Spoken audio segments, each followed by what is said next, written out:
Live. Hey, everybody. I feel like we almost need like some filler here at the beginning while people are like getting on. Like we need like a warm up comic or something like that to like get people jazzed, and then we come in like when the crowd is ripe. Yeah, I mean, I was actually thinking about that earlier. It's almost like we need to watch like some old like WWF videos before it came WWE or.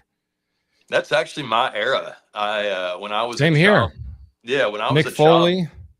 Well, no, I was before that. I was like Hulk Hogan, Andre the Giant, Randy Macho Man Savage, and my favorite was the Ultimate Warrior.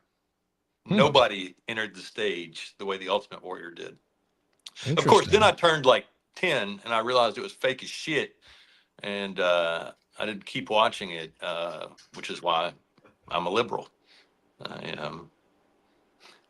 I think about this a lot though. Like when I'm trying to wrap my head around how people could possibly like Trump, it's just, it's obviously such a hard concept, I think, for a lot of us to grasp. One that we've been trying to grasp for like a decade.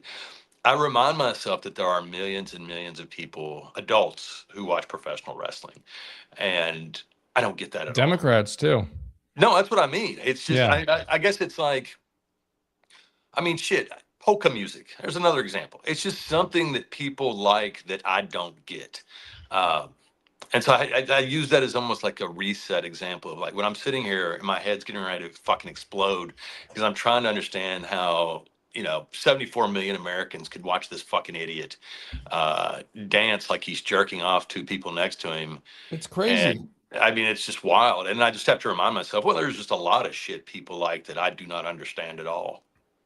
Yeah, like that photo that we saw, which actually came back out a while ago, of that Epstein room that looks a little like the Oval Office. I mean, that whole thing was so upsetting. I mean, what's up with the fucking dental chair? I mean, it's and the mask on the walls, and yeah. I mean, we knew it was like a house of horrors, but it's still pretty fucking traumatizing to see it. You just reminded me of a photo that well, I'll find it later. Anyways, I know you hate AI, but a friend sent something that was pretty good that isn't online yet. Let me make sure I get our Substack comments up. Everyone that's here on Substack, thank you guys so much for being here and for supporting us and our coffee addiction and helping us grow this thing. Hey, Kendra, I see your note. Thank you so much. I actually have an update. I went to the orthopedic doctor this morning. In fact, if I seem irritable, it's because I've been poked and prodded all damn morning. But I got some good news. While I do have a complete tear of my MCL, I don't need surgery so far. And it looks like I can be walking normally again in about 6 to 8 weeks and hopefully surfing again in about 3 months. So it's not ideal, but it's way better than the worst case scenario that I was afraid of.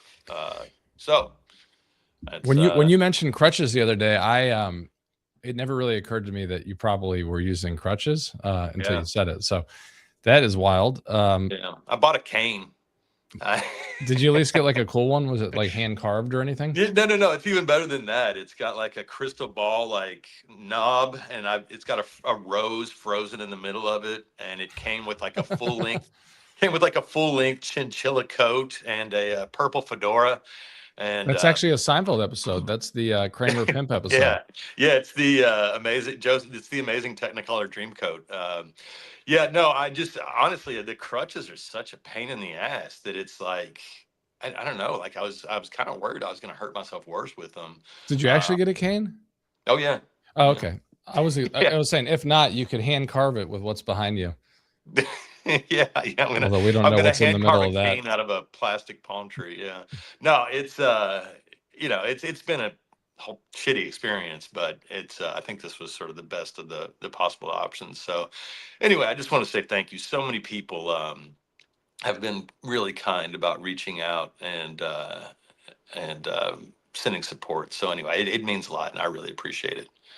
I mean, there's nothing. Well, there's lots worse than that, but there's like it's just when in the moment, yeah. I'm cracking up. Somebody I just saw that too. I was waiting to put that up next. That was next in line. That did cross my mind. It also made me, yeah, Kingpin, you just can't beat it. It's such a funny ass movie. I love that when he holds the ball up over his head.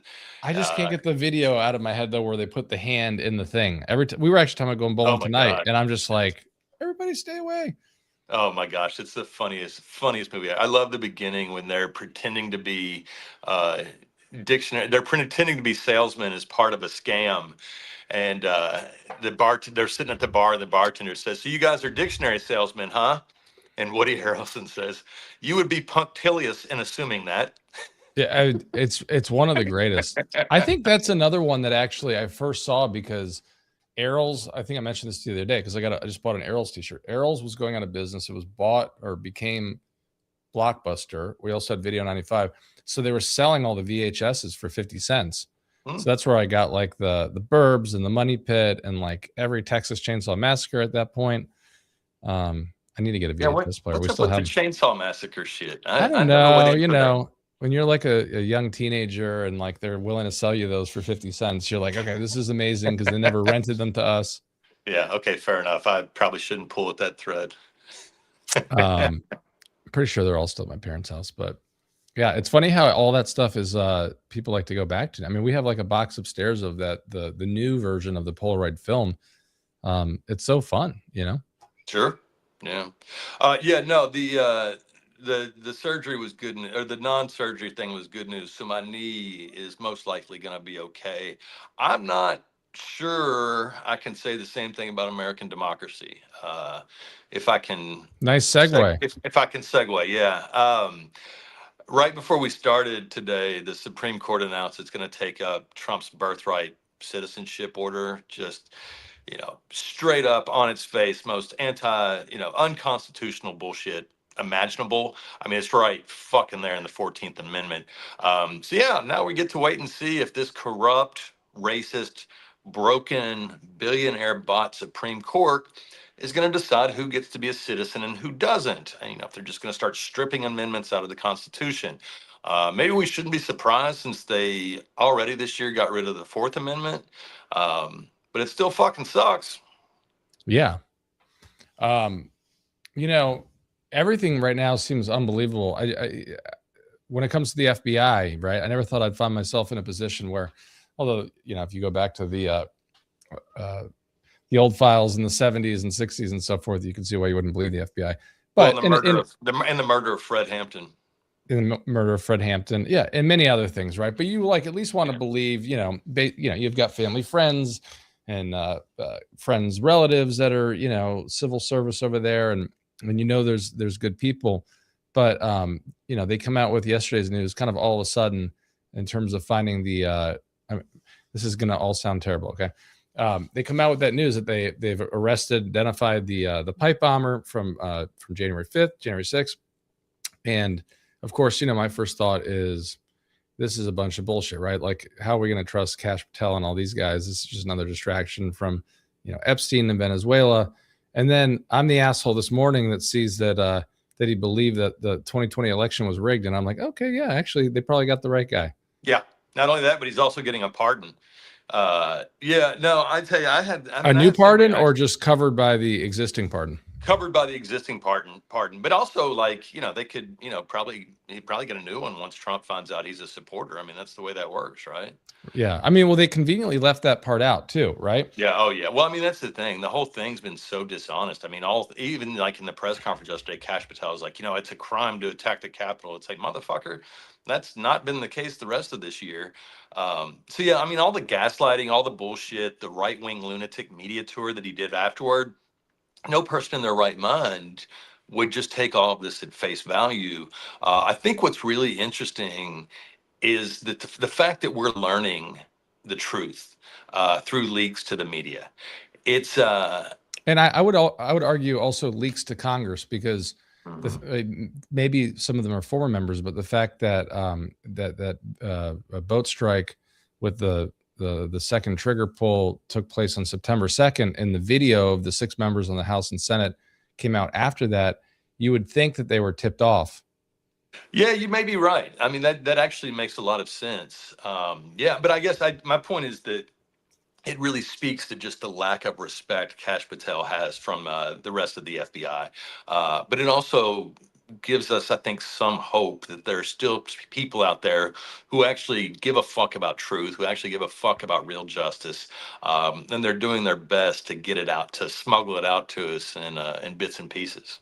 Right. And I think there's a combination of, many of them still hold the clearances, right? But the retired folks and the existing folks, as we saw, I think in the last 7 to 10 days when that story came out about how Kash Patel wouldn't get off the plane in Utah until they found him a jacket with the right Velcro patches.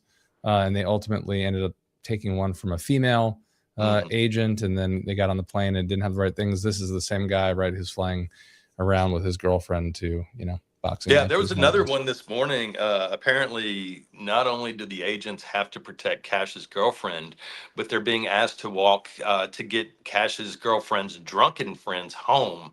And again, I mean, this is just a daily drip.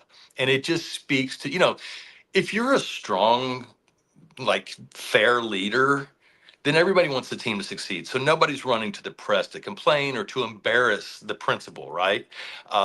This is happening every fucking day, which just goes to show you that the FBI, if the FBI respects Kash Patel as much as we do, I mean, this is a guy who's so fucking crooked his own eyes are trying to get away from him. I mean, yeah, literally. You're making me think of when Waj Ali does the impersonation. It's just so good. Yeah, it's better than mine. I'm not even going to try mine anymore because his is so much better than mine. Yeah, and we don't want that video of us doing that to live online. Well, there is that. Yeah, we already look bad enough. Yeah, I remember in the 15 years that I was with DC Police towards the very beginning. I remember a similar situation where Secret Service would be out there in Chinatown and other areas trying to help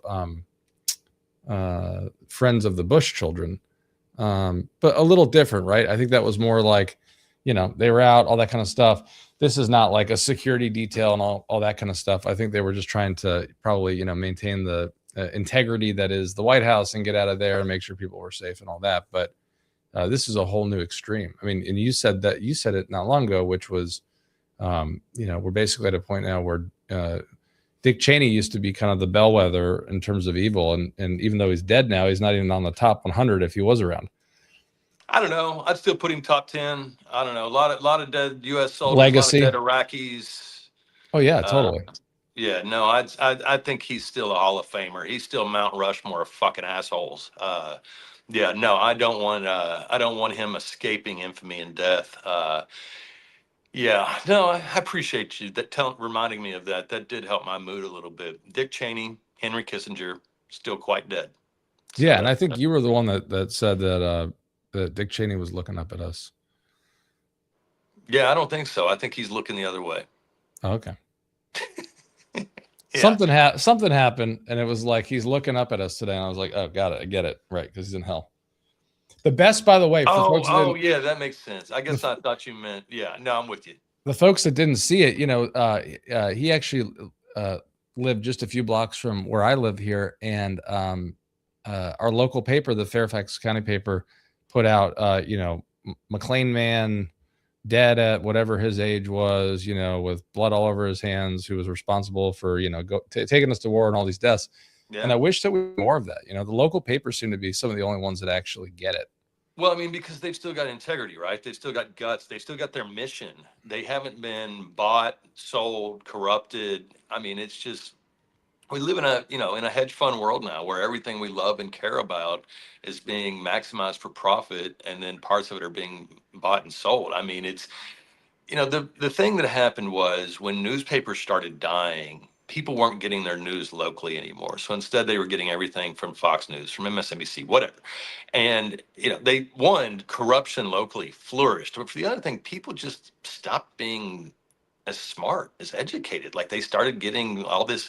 I mean, imagine if you went from reading your daily newspaper every day to reading, to Sean Hannity's column every day. Imagine just how fucking dumb you'd get in like a week. I'm amazed that if that's what your choice is, you can read to begin with. Yeah, I know. It's funny. Some of these folks that read that shit, it's like they have been angry that somebody forced them to learn to read and they never got over it. Yeah. Yeah, they haven't, because now they're rolling everything back and they're taking away the actual books, that matter, and And the whole goddamn Department of Education. I Department mean, of Education. Just saying it out loud, and nurses. They don't want nurses to be nurses, and I mean, it's just unbelievable. I mean, it makes sense when you realize these are not people that live on Earth. This is the Mar-a-Lago crowd is its own bubble, but it's not like most political bubbles where you lose touch with what common people are going through. No, this is losing touch with the very fabric of reality.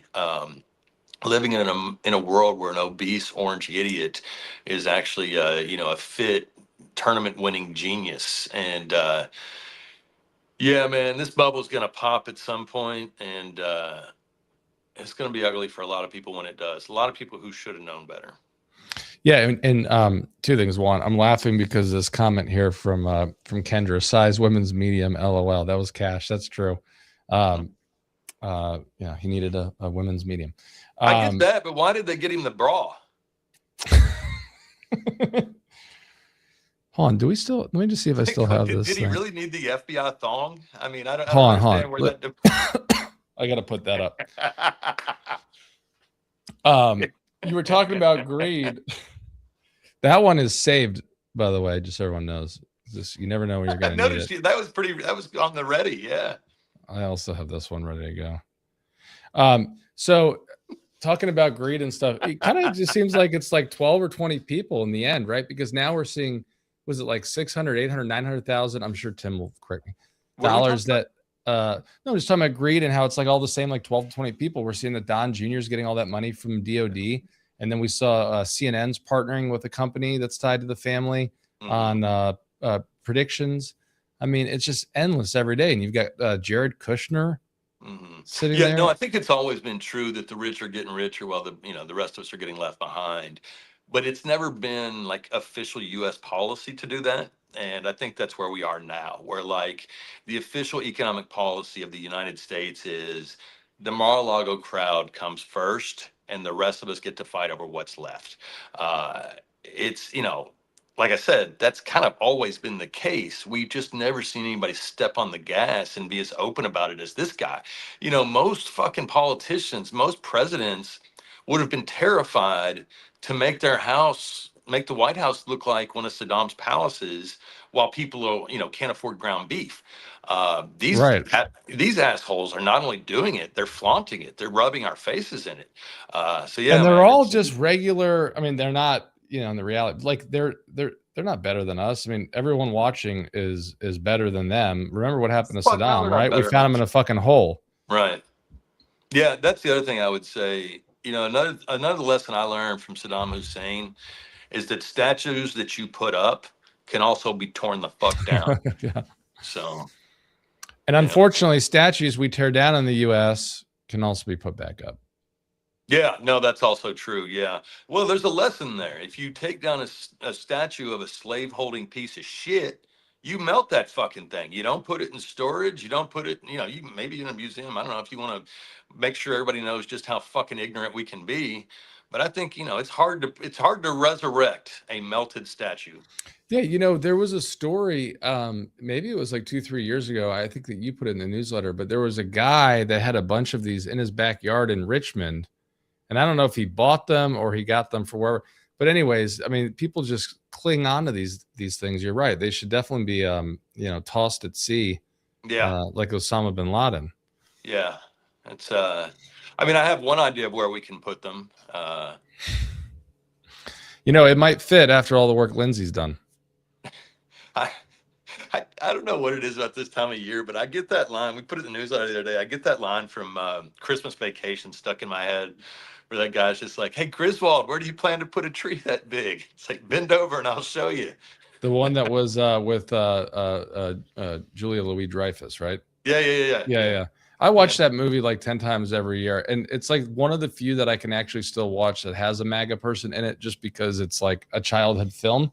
But I watched something the other day and Mel Gibson popped up and I had to turn it off. I mean, it's so hard with others. Yeah.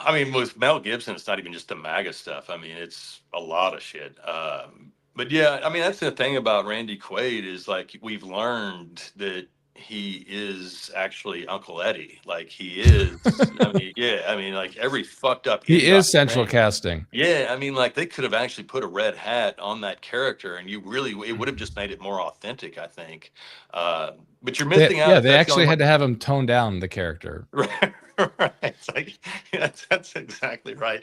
Now, my favorite that I watch every year is Scrooged, the Bill Murray one. That's my all-time favorite that I love more than anything. But Christmas Vacation's definitely top five. I'd say I've also been watching, and I guess he's a Trump guy now too. You know, The Rock. So fuck that guy. But he made a movie, I think last year, called Red One, where J.K. Simmons plays Santa Claus and he gets kidnapped. And anyway, he and Chris Evans have to like rescue Santa, and I Chris really, Evans is great. yeah, I really enjoy it. I don't mind admitting that. What happened to admitting it on video, and the video is recorded? So we'll have that for years to come. We may have to do like a recap every Christmas of things that you said previously. What happened to The Rock? Because there was a period of time where he's got a big residence in Charlottesville, and people were literally he said that the National Party on the Democratic side was trying to recruit him to run for Senate and for governor Yeah. No, I mean, this and is a guy president, I who, guess. I mean, a few years ago, he was on his show Ballers reading Elizabeth Warren's autobiography and, talking about how he's good friends with Liz. And I think he did the same thing that we saw corporate America do and mainstream media do and big shoe, white shoe law firms. He saw an election result. He decided to immediately try and join the crowd where it was going, thinking it would be that way forever. And then a few months later, America remembered what fascism from a fuckhead looks like, and everybody started to slowly regain their senses. Unfortunately for The Rock and people like him, they've already gone out on that plank as supporting the idiot who's getting us in trouble now. So yeah, I mean, it's not gonna age better. It's only gonna get worse. Which and the other thing is, it's sort of like the Sydney Sweeney thing. It's like it's fine if you think you can appeal to the MAGA people. Like, if that's a business decision, cool, whatever. It seems dumb, go for it. But then don't expect the art house crowd to come watch your indie movies when they come out, because that's not what we're supporting. I mean, Sydney Sweeney made that movie about, I think, a boxer that had a historically bad opening weekend. And it was like, I'm sorry, are we going to go see this powerful, the story of this powerful woman as told by the American Eagle, great genes person? It's the same thing with The Rock. I don't even know what the name of his last one was. I don't frankly give a shit. The Smashing Machine, maybe something like that. But it's like, yeah, I mean, it's the kind of thing. I love indie films. I love that kind of storytelling, but I'm not going to fucking support that guy. Yeah, I don't remember what his last thing either is. Someone may put it in here. It's probably good that none of us do though. It's interesting the way that you talk about Sweeney too, because let's say you go back to 2014, 2015, and 2015, you're dabbling in Donald Trump or whatever in that election, and you wake up and you never look back and you do the right thing, right? And you're not like kind of like, it's not like milk toast like some of these folks online, whether Bulwark, Lincoln, whatever, where they're kind of half-assing it or like picking and choosing what they're going to say on a just two keep by half. You've got a whole new generation of people who have either been on the right side of history and or they may not necessarily align with our party's leadership. Neither do we at all a lot of times. So it's kind of hard. It's kind of hard to be a Dem, but you actually see, even if some of these fights are made up, people coming together to protect this country in different ways and using their voices. One of them that happened maybe like a month ago, and then again in this past week, but then the two kind of came together, were Olivia Rodrigo and Sabrina Carpenter. There's been a lot of talk for a long time about how they allegedly don't like each other, they're not friends, all this kind of stuff. Whatever, it's all that Hollywood. You know this stuff way better than I do. I barely know who those two people are. Well, I'm learning. Ali gets me acquainted with some of these folks. Well, you have a teenager. I think that helps. Yeah, we've got a couple generations of us. But what's interesting is that basically uh, so these two, they're both incredible. Olivia Rodrigo and Sabrina Carpenter. They've never been like pictured together and all this stuff. So that it's easy for like Hollywood Reporter, whoever, to maybe not them, TMZ, whatever, to suggest that there's like this big brawl that there isn't. Maybe there is one, but the fact that they've both been attacked, they've both been used by the White House, spoken out about their music and their work. How they don't want it anywhere near DHS and ICE and all this other stuff. The White House has attacked them both. To see Sabrina Carpenter hit back against the White House this week, the White House then attacked her after they used her work, and then Olivia Rodrigo spoke out and came to and had her back and stood with Sabrina and also trashed the White House after they had done the same to her recently.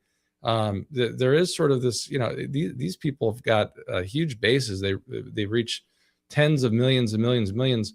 And there is this sort of kind of next generation coalition. I'm losing you. I forgot to do my. Oh, that's okay. No, I forgot to do the Wi-Fi thing. What'd you say?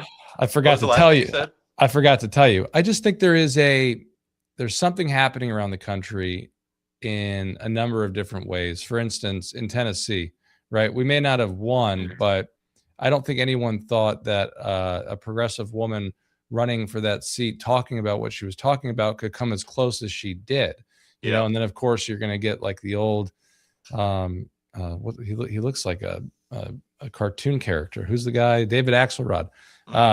You get all these assholes that are out there trying to like explain stuff, but the reality is we've seen it. Like we had a 21-year-old in Georgia, Akbar Ali, who's now the youngest state house rep in Georgia, just beating a 23-year-old that we have in the state house in Georgia as well. Georgia a lot of times seems to be far more progressive and doing things that take other states years and years. But in Ghazala Hashmi, Lieutenant Governor of Virginia, Mamdani, there's a major change happening, and this old guard either just doesn't want to accept it or is just living in the past.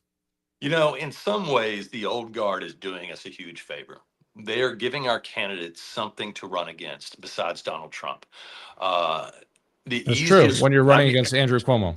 I mean, it is enormously. Being a Democrat these days is not the cool thing to do. I mean, it's, our party numbers are in the absolute shitter. And a huge part of that is we don't like our own leaders. We don't like the people that are supposed to be fighting for us. Every time we think we've got somebody we can trust, somebody to cheer on, somebody to be our champion, they turn around and vote for fucking Charles Kushner to be the nominee to France, to be the ambassador to France. And to your point, we're seeing that reflected in the voter registration in states where you can register with a party, because every day or every month, when we see these new numbers, even in Pennsylvania, even in Delaware, you saw like 2,000 people left the Democratic Party in terms of registration. Pennsylvania being the only one where I think they had a net 7,000, which is incredible for a state like that. But all over the country, people are just like, they're not becoming Republicans, but they're like, you know what? I don't want to be affiliated with this party anymore. No, I think that's true. And in a lot of ways, we've done that to ourselves. We just, to me, the worst thing that Trump has it's a very long list, but the idea that we've heard from people for many years, we heard this from a lot of Bernie voters, was that both parties are the same. Now, to a lot of us, that is just idiotic, right? Like the idea that we're the same as the January 6th people, that we're anything remotely like Trump, just seems crazy to us. But then you flip on television. Yeah, we put our feces in the toilet. That's right. But then you flip on the TV where Democrat Henry Cuellar has just been pardoned by Donald Trump, and the Democratic leader in the House is explaining why that's a good thing. And in that moment, it's very easy to see why casual voters look at both parties and say, fuck it, they're both corrupt. That is a huge fucking problem for us. And I really think the biggest solution is a new generation that can come in and say, hey, we're not going to fucking do it that way. We're not going to be a part of the problem like generations before us have done. And look, you're seeing it globally, man. It's young people. We fucked up their planet. We made them go through active shooter drills. They are fucking furious. They can't get jobs. They can't buy houses. They're drinking fucking plastic. They're eating plastic. They're furious. And why wouldn't they be? I mean, we're seeing governments toppled all around the world by young people who are not fucking putting up with this shit. And frankly, they should have done the same thing here last election, but I think a lot of them just didn't know or didn't remember what Donald Trump was really like. Yeah. On the latter, we're also seeing so many so many people getting different types of cancers younger and younger and younger. To your Hakeem point, in terms of Quaylar, in that same 24-hour period, he also, even if he was gaslighting Trump, which it didn't really come across as that, the fact that he was giving Trump credit for having a secure border. I mean, somebody could say, oh, he was trolling him and, there's actually no crime at the border, whatever. But in that same 24-hour period, he also rejected this notion of a potential impeachment of Hegseth.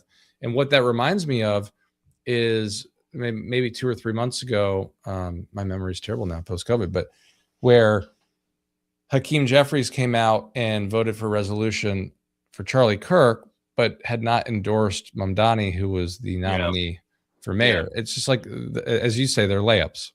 Well, no, I mean, it's the zigzag. It's today we're with you. Tomorrow we're going to pretend to be with Trump so we can win moderates. It creates. It's like a bad version of Bill Clinton's triangulation from the 90s. It's just all very manufactured and also very transparent. Like, we're not fucking idiots. They just treat we're us Democrats. Like we have you seen our education?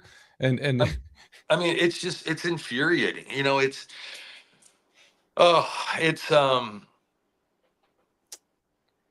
There's so many people fighting so hard and protesting and going out in the streets doing the work, and they deserve leaders who feel the same way. And I don't know, there are just too many days when it feels like we're just pawns in their game. And like I said, I just, people are fucking sick of it, and it's not just Republicans that they're sick of it from. Yeah, I think your line was every single day, Democrats, on the street or out there fighting fascism. It would be nice if our leaders could do the same. Yeah. And, look, a lot of this stuff, a lot of times it's just me being emotional. Like, oh, they did something You're I don't emotional? like. I know. Big breaking news today. But it's like, it's something that looks like a surrender, but it was actually like some 4D chess, and it sets up a better, battlefield down the road. A lot of times, okay, fine. I'm not seeing the forest for the trees, or I'm just, I'm going with a knee-jerk reaction. But here's the thing. The reason those knee-jerk reactions happen is because of fucking years and years of us being sold out. It's, you don't give Chuck Schumer the benefit of the doubt because Chuck Schumer hasn't earned the benefit of the doubt.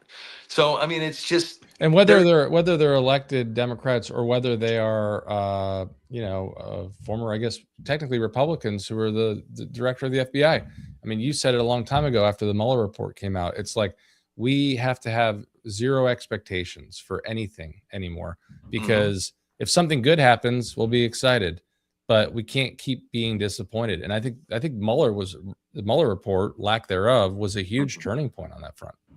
Yeah.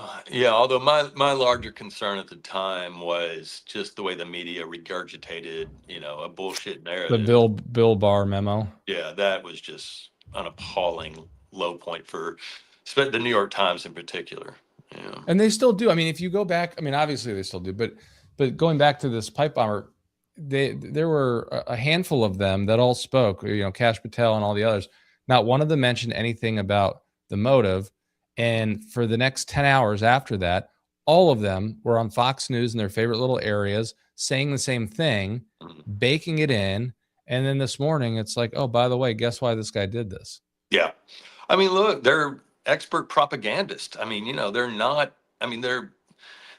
amateur fascists anymore. That was the last time around. This time they've gotten better. I mean, they're still fucking incompetent, but they know how to manipulate their own people. And they knew that they needed to flood the zone right away to sort of create this false narrative.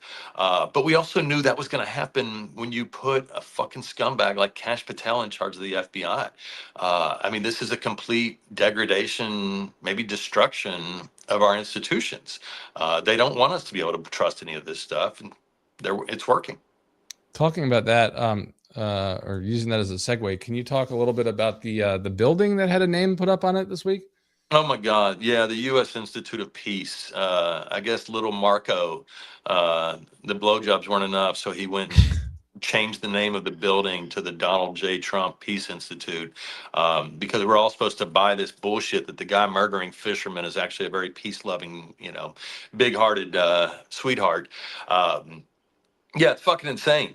I mean, he also just got a peace prize from FIFA today, which is, I have to laugh. I mean, FIFA is like the perfect organization to befriend Trump because they are even more corrupt and have even less self-respect than House Republicans. Like it would be hard, you'd be hard pressed to find bigger simps with, holding out their hands worse than House Republicans. But FIFA is actually one rung below them and always has been. Like this is not a new thing. So to them, Trump is the perfect president. I think what's going to be really funny, not funny, honestly, it's tragic, all of it, because I fucking love the World Cup. I played soccer all through high school, played a little bit in college, not good, played for a club team. I love soccer. When it came to the United States in '94, it was one of the most exciting things in the world. Trump is fucking this up by getting his stench all over it. They're still talking about moving it out of blue cities to red cities, which I don't know how the hell you're supposed to buy tickets for this thing. I mean, that's the thing. I won't be buying tickets anyway. I'll be How do you watching buy my television. tickets? You know how you buy tickets. It's probably like $10,000 Right. written to Well, I guess my point is like, Donald J. Trump. how do you plan a trip to the World Cup in Los Angeles if you're not sure it's going to be in Los Angeles? Right. Like, I Yeah. mean, people are supposed to be buying flights. People are supposed to be buying hotel packages. Like, the World Cup is not just a prestigious honor, tournament to host. It's also there's supposed to be an economic boost. And Well, so and by if you just think if playing you just these think about idiotic where he games, travels, right? Like, what are the odds that he's going to go out there? You asked the other day, was it Minnesota? When was the last time you went to Minnesota? I don't know if he's ever gone to Minnesota. I So, don't what are either. the odds he plans on actually going? He's going to want to move this thing to Florida. I mean, that honestly surprises me. He hasn't done that from the beginning. But the thing is, we don't. It's one of those things. We could call it the Trump law in that we don't know how he's going to fuck it up yet, but we know he'll fuck it up. Yeah, just by doing what he does. Yeah, yeah. Which, by the way, can you talk a little bit more about the lack of? I guess we'll do this and then maybe like a happy ending because this will probably piss you off. But where is Jake Tapper and everybody? Where I'll pull up Yeah. this Newsom. I think I got the little file right here, actually, maybe from this morning. Yeah, Tapper saying the other day, it's not abnormal for a 79-year-old man to fall asleep during meetings. It went from being the worst scandal since Watergate to, hey, it's not abnormal. And I don't know if you can see it, but I put up from this morning your Newsom, the portraits of recently, yesterday, and today. Oh yeah, I thought that was really funny. It's funny. Newsom is either making me cheer or pissing me off, and it's always one of either. It's never consistent. Yeah, I think that's the key. Is it comes down to like whatever people think of him. Yeah. You may like him, you may not like him, but when he's doing something right, I think that's the playbook. How hard is it to learn, like to stop doing the other stuff? Yeah, I mean, it's funny. I saw somebody the other day refer to him as the presumptive front runner for 2028, and I had to laugh. Do you know who the presumptive 2016 front runner was in 2014? In 2014. Rand Paul.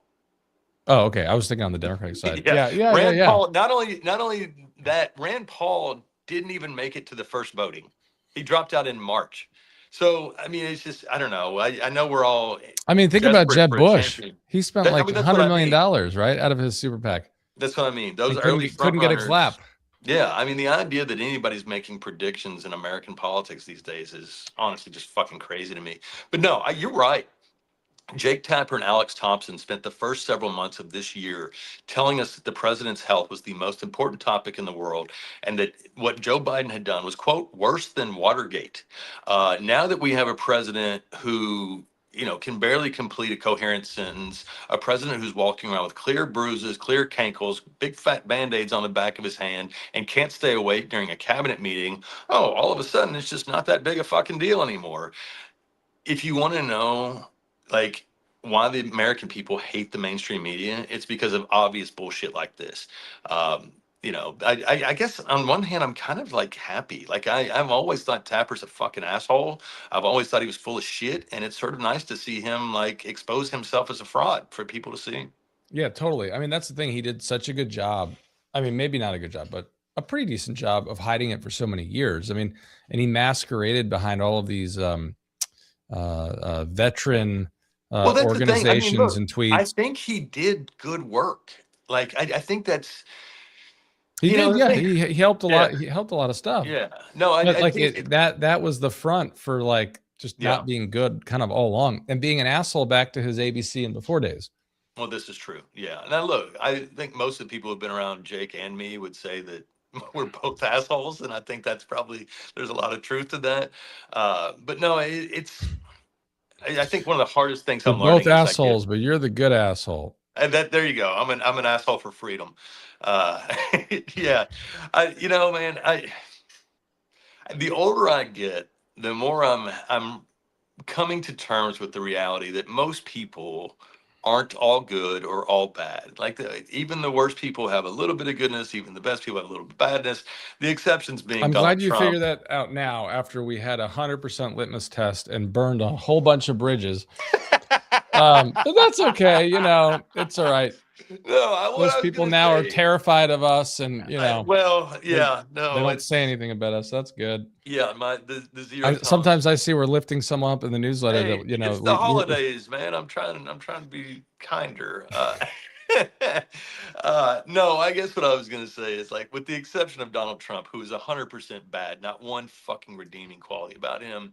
I think most of us are a mixed bag. And so my point in saying that was, Tapper has done some good journalism, but what he's done this year has made very clear that he's no longer a reliable source of news. this year and He, last year yeah, with was that it last year debate. too? With the Oh yeah, and debate. the debate too. Yeah. So yeah, no, it's just, I mean, it's sort of like The Rock. It's, people we thought we knew where we stood on things. We thought, Tapper was a journalist. Uh, and it's just, I don't know. It's now we see the truth. Yeah, I mean, he literally is a hack. What did he say Yeah. about Democrats again? That one line. No wonder you fuckers are losing elections. Yeah, I mean, this is not a serious person. No, and I mean, also comfortable calling Hunter Biden, quote, sleaze. You'll never hear him talk about Don Jr. like that. In fact, And He called Laura Trump to apologize to her for questioning her disgusting attacks on Joe Biden. So yeah, I guess I'm glad people can see who the real Jake Tapper is now. and also, like, I think we've seen, everyone goes through trials and tribulations in life, and Hunter's had his fair share of issues. We all had, but he's actually pretty entertaining and serious and like gets it. So like if Hunter Biden had a show at the same time as Jake Tapper, he'd fucking kick his ass. I'd watch it every day. I might too, but probably for different reasons. Yeah. I don't know. He's got I no mean, fucks look, to give, and he's being honest, no, I agree, but at the same time, I also don't want to be dismissive of his challenges. I mean, he's done a lot of fucked up shit. Yeah, totally. And I wouldn't watch it on CNN though. Okay. yeah, no, it's definitely an HBO show. No, I mean, look, I think my issue By was HBO, you always, mean Netflix? yes, Netflix. You're absolutely right. Yeah, I don't know, man. I mean, look, I appreciate Hunter Biden's candor, but I'm also not ready to hold him up as a hero just yet. My issue was always just how disgusting it was that the Republican Party didn't have more sympathy for a family dealing with addiction.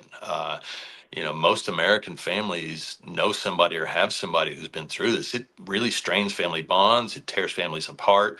And the Republican Party did everything they could to make that worse. Hell, it seemed at times like they were doing everything they could to either push Hunter Biden off the wagon or push him off a bridge. Right. And Hunter has a father who cares. I mean, look at Yeah, Don Jr. He's yeah, literally deteriorating online for all of us to watch in real time. that's it, man. I mean, you look at that guy, he doesn't look good. Like, Hunter, you're right. Hunter Biden has people who love him enough to say, hey, you're being a fucking idiot. Whereas I don't think Don Jr. has anybody in his life who would do that for him. And the Uh, outlets that Hunter found, he was attacked for as well. Painting, it's like the guy can't fucking do anything without getting attacked. well, I mean, he was selling those paintings for an exorbitant amount of money. I would too if I could get it, but You're probably a better painter I than only he do is. is stick people. Do you think that we are safer with Donald Trump awake or asleep? I don't know that it matters. Earlier this week, I was definitely arguing that it's better off when he's asleep because he can't fuck things up. It's sort of like when Congress is in recess. Like, yeah, it sucks that they're not, doing the job that we're paying them to do, but at least they can't fuck things up worse when they're there. Um, I've got to believe that they're also someone's nudging him under the table. He just doesn't have any feeling in his legs anymore. yeah, that's they're tapping his cankle and getting nothing. The thing I joking aside, the thing that really concerns me is it doesn't matter if he's awake or asleep anymore because he's not calling the shots. I don't think he has the first And fucking you got clue. Stephen Miller and all these other That's it, assholes. man. That's it. Pete Hegseth is running our foreign policy. When Marco Rubio's not or Steve Witkoff's not, it's no, it's a ship Even when of Hegseth is sitting next to Trump and basically throwing Trump under the bus, it goes right over Trump's head. That's just how fucking gone he is. yeah, no, it's he's out to lunch. I mean, The smile for Mamdani, like, yeah. like he's in love. I mean, the guy is just like, I mean, which is great. That's also I'm glad to see, but this guy is not there. No, you're right. He's absolutely gone. So yeah, no, I don't know if it matters. It just doesn't seem like he's calling the shots anymore. It seems like the gang of thugs around him are. And I mean, you see it all the time, how shocked he is by, when he learns something from a reporter's question or even when it's loaded in his teleprompter. I mean, did y'all see him the other day when he was like, "Oh, Giving Tuesday, that's a good idea." It's like, oh my God, you greedy, selfish Scrooge motherfucker. Like Giving Tuesday. He It's doesn't like, he doesn't look at anything in but it's advance. also, I mean, it's like, oh, Frederick Douglass, I hear he's doing great. And it's like, it's like, dude, or groceries, the idea that groceries and is an old fashioned word is like, hey, Gramps, just because you just fucking heard about this thing doesn't mean it's brand new. Yeah, it's like it's like, well, they've had a lot of problems with beef recently, but the beef and the $10. He's like, is it $10? Like it's like he's going back and forth having conversations with people while reading the speech that he's supposedly, we know they don't write the speeches, but he could have at least read it, but he can't read.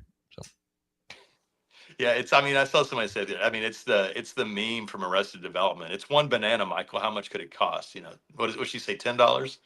yeah, yeah, and Brooke Rollins was on CNBC, and I mean, even some of these folks like CNBC and a couple of Fox reporters are starting to turn on them because they just know they're bullshitting. They keep saying this will happen in a week, this will happen in 2 weeks. Yeah. Oh, we're going to take the money that we're making on the tariffs to cover this stuff. It's just not happening. They're lying about they lied about the soybeans in China. Yeah, well, that's it. I don't think it's so much that they're turning on them. I think it's just that the propaganda is getting too hard the water is getting too heavy to carry. It's reaching a point where none of it makes any sense. And it's not like Fox News anchors are worried about keeping their credibility, but at the end of the day, you don't want to be a complete laughing stock that does, it's just speaking gibberish every day. So I really think they're just what we're mostly seeing are the limits of this propaganda. Totally. And I bet you Yeah. there's a bunch of them too, anchors and others at CNBC and other places that take what they're being told earlier on from a Brooke Rollins or somebody, and they go and they make, it's insider trading. They make investments and they do all this stuff from what they're hearing, behind the camera and all that. And then they're getting fucked. So I think they're also, they're a lot of these folks are feeling it because they're getting hit. Hey, look, we got a Twitter troll, some bitch named Robert. Republicans sleep sound at night knowing Democratic strategists are this stupid. That's interesting because Democratic strategists sleep sound at night next to your mom. I sleep great, but also I love that Robert's got nothing better to do than join us. So thank you. That's the Trump economy. He can't get a job. Stick with us. What you don't realize, Robert, is you're helping our numbers go up. You're getting us views. And by tuning into us, other people see you're tuning into us. If you have any friends in your mom's basement. Yeah, and every second that you're spending on this live stream is 1 second that you're not fucking your own cousin. So we appreciate that too. We're going to find out this is a friend fucking around momentarily. But anyways, welcome, Robert. Glad you're here and not with Candace Owens. Maybe Robert doesn't have any friends. Maybe you'll learn something. On that note, one other quick question. What do you make of they keep calling it a civil war, but I mean, these folks are in disarray. Everybody from Candace Owens. I mean, obviously I understand why she's doing a 400-part piece on Charlie Kirk because she's making so much money off of it. But just between her and Fuentes and Milo and all these folks, I mean, there are just so many different fractions right now. Yeah, no, I mean, go back to our wrestling theme from the beginning. It's a battle royale. I mean, and you're talking about the media component. That doesn't even get into the elected component. I mean, you've got a full-on revolt from the, what is it, four women, Republican women in the House who are saying Mike Johnson treats them like shit. You got Yeah, the Marjorie Stefanik retiring. piece, that's a good flag. Yeah, I mean, Elise Stefanik has gone public talking about, what a piece of shit Mike Johnson is. Marjorie Taylor Greene is retiring, or not even resigning as soon as her pension kicks in. You got Yeah, Nancy she did that Mace. for the money, and she's gone. She's not even there for votes anymore. She Yeah. missed a week of votes. And then you've got Nancy Mace saying she's thinking about doing the same thing. No, yeah, Republicans are a fucking mess. I mean, this is what happens when you don't have any ideology beyond let's just do whatever the fucking game show host tells us to. If you don't stand for anything, eventually, if all you stand for are personalities and personal ambition, then eventually you're going to start running into each other. Yeah, I think that's right. And I don't think there's really ever been much of anything that I've ever agreed with Stefanik on, but I think she is right when she openly on Twitter called Mike Johnson a liar, and when she said he doesn't have enough votes to keep the job if they were to go and do a vote for speaker. Well, I mean, I think that's true, but I don't know, man. It wasn't like it was slam dunk last time. Remember, it took Kevin McCarthy 15 ballots to become speaker. So, I mean, Totally. I think she's right about Mike Johnson if he had to face another election, but I think that's true of every single Republican in the House. The thing is, remember when they were doing this, there was a realization that it could have been Trump that they made speaker, because I guess there was no requirement that they be a member of the House of Representatives. And I Um, think they probably would have done that had he lost. Well, not only that, but like imagine if they did it today. Does he have the votes to do it now? I mean, I mean, probably, good but I don't question. know. The Yeah, crazy thing I mean, about that though is they'll probably do it when he's gone because he's third in line. Second in line for the president. Vice well, I mean, at president's some first, point, speaker I, second. I mean, at some point, this guy's It's just like what Putin did. He went away for a little bit. I mean, at some point, this guy's just like dragging his right leg with his overfilling Depends showing through his suit, right? I mean, like But as Mary that's the Trump one says, right, thing all he eats Trump is didn't think preservatives. through. Yes, winning another election got him out of legal jeopardy, but now the whole world gets to watch him decompose. The whole world gets to watch him shit himself in public. The whole world gets to watch him struggle to speak. So, in some ways, the best thing he could have done was just go away. And now everybody's going to see how this ends, however it is. Um, I don't know, man. It's if I had pledged allegiance and pinned my entire future career to this guy being as fearsome and as powerful for the rest of my life as he is right now, I'd be really worried about that bet. Yeah, I mean, this is not like anything anyone's seen before. On that note, talking about money and how he should have gone away and done all that stuff. The White House is bragging about how the logs show that he's working 12-hour days, and I just want to remind everybody that the federal minimum wage is $7.25. So that means that Donald Trump should be earning $87 a day. It still seems high. I know. Yeah. Yeah. Also, it's fucking crazy that the federal minimum wage is $7.25 an hour. It's Nobody's living insane. on that. Yeah, No, nobody's it's living not. on that. Yeah. Happy ending. Maybe Uh, you get two because maybe you should talk about Tish. oh yeah. So yeah, let's do a political happy ending. Letitia James, they tried to indict her again, and the grand jury said no. We're not lawyers, but we do know that it is damn hard to not get a grand jury to indict somebody. It's really remarkable. We continue to be enormously grateful for the incompetence of this administration. Of all the people that need to worry these days, Letitia James, I don't think is one of them. Um, but yeah, and then my personal happy ending. I'm just going with the news from the doc this morning that I don't need surgery on my knee, which I am really relieved about. And the news that I can maybe be surfing 3 months from now. I had really been afraid it was going to be about a year, and I'll be honest, it was taking a little bit of a toll on my mental health. I was damn worried. So yeah, this is. I bet. I mean, the fact that you're still willing to go out there and do that afterwards. A year ago this week or last week, I fell down the 13 steps and broke a back rib. And now I basically walk up the steps sideways after I put down the stuff that holds me down. I mean, Well, I I'll can't be imagine honest. going surfing again. I mean that I think that probably is a barrier I'll have to deal with when I get back out there. The wipeout that it happened on was pretty intense, and like the moment that I felt the pop, for the first few days after the injury, kept playing on repeat. The thing I sort of forced myself to do is right before the injury happened, I actually had a really great wave, a great left that I rode really well. And so I'm forcing myself to think about that instead of like the traumatic part. But I also like, I don't know, I've got these surfboards. I need to use them. But also I need the exercise. I'm turning this thing off because I'm sick of seeing this Robert thing. I got to figure out how to block people. That's what everybody who's ever known him has said. Yeah. Robert, come back with your last name, champ. Yeah. That's Robert, good though, man. one reason why you should vote Democrat, because Democrats didn't attack your Capitol. How about that, you dumb motherfucker? Yeah. Seriously, do you not have anything else to do today? Pathetic. Anyways, when Sam told me about his injury, I immediately looked it up and I told him I started like sweating. I think I got a heat rash because in my mind, it's like me that has this thing and I'm looking at it and it's like, it can be this or it can be anywhere along the lines of this. So I'm glad that you got the outcome that you did. For now, you got to just take care of yourself. And that could have been far, far worse and still could.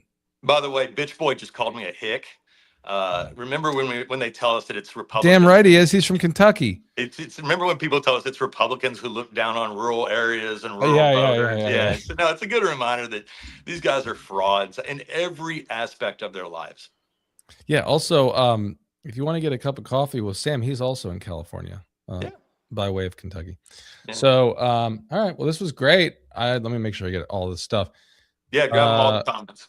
By the way, just so everyone knows on Substack, when we went live, I noticed they redid everything. So I'm going to check it out afterwards. But I think that this could be solving whatever they rolled out a whole bunch of stuff. I don't know how to use it yet, but it's here today. So and thank you guys for, whether you're a free subscriber or paid, for all that you guys have been doing to support us and keep us going. Yeah. Also, I just wanted to say one last thing. We're in the holiday season, and it's a tough time of year for a lot of folks. Maybe they've lost somebody. Maybe they're alone. I feel you. This is it's not easy for a lot of people. We just want you to know we love you and we need you here. What's the crisis hotline? 988. Yeah. If you're having some dark thoughts, give that number a call. 988. Because we need you here. We love you, and we need a lot of people here to cancel out fuckheads like Robert. But Robert, don't do anything harmful to yourself. No, just go stick your head up your own ass. Nope, it's already there. We wish everybody the best. Hold on. Yeah, that's the opposite of a happy ending. Sorry about that, everybody. I waited a second because I was just trying to put this the 988 number up on the screen so that we got it there. Okay. You guys are amazing. We love you, and we love y'all so much. We always shut this thing down with leaving it for 60 seconds so that you guys can finish up any conversations you're in the middle. We'll do that. Hopefully, we'll get together soon. But Sam, this was fun. Yeah, man, I enjoyed it. Thank y'all. Love you. It's going to take me like 2 seconds to figure this out. Here we go, guys.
See you guys.